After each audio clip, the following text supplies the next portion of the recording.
মুহাম্মদ বিন ওবায়দুল্লাহ হতে বর্ণিত, তিনি বলেন, একদা দ্বিতীয় খলিফা ওমর রাদিয়াল্লাহু তাআলা আনহু-এর নিকটে কিছু কাপড় আসলে তিনি সেগুলো হকদারগণের মাঝে বন্টন করে দেন। এতে আমাদের প্রত্যেকে একটি করে কাপড় পেল, কিন্তু তিনি নিজে দুটি কাপড় দিয়ে তৈরি একটি পোশাক পরিধান করে খুতবা দিতে মিম্বরে আরোহণ করলেন। কিন্তু শ্রোতাদের অন্যমনস্কতা লক্ষ্য করে তিনি জিজ্ঞাসা করলেন, হে লোক সকল, তোমরা কি আমার কথা শ্রবণ করছো না? এমত অবস্থায় বিখ্যাত সাহাবী সালমান ফার্সি রাদিয়াল্লাহু তাআলা আনহু উঠে দাঁড়িয়ে বললেন, জি না, আমরা শ্রবণ করব না। ওমর রাদিয়াল্লাহু তাআলা আনহু বললেন, কেন হে আবু আব্দুল্লাহ? তিনি বললেন, আপনি আমাদেরকে একটি করে কাপড় দিয়েছেন, অথচ আপনি পরিধান করেছেন বড় পোশাক। ওমর রাদিয়াল্লাহু তাআলা আনহু বললেন, ব্যস্ত হও না হে আবু আব্দুল্লাহ। অতঃপর তিনি ছেলে আব্দুল্লাহ বিন ওমর রাদিয়াল্লাহু তাআলা আনহু-এর দিকে ইশারা করলে তিনি উঠে দাঁড়ালেন।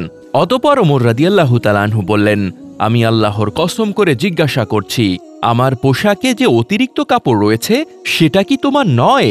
আব্দুল্লাহ বিন ওমর রাদিয়াল্লাহু তাআলা আনহু বললেন, জি হ্যাঁ, আমার। অতঃপর সালমান ফার্সি রাদিয়াল্লাহু তাআলা আনহু বললেন, এখন আপনি বক্তব্য শুরু করুন, আমরা শ্রবণ করব। ইবনুল কাইয়িম ইলামুল মুওয়াক্কিঈন 2:123, সিফাতুস সাফওয়াহ 1:203।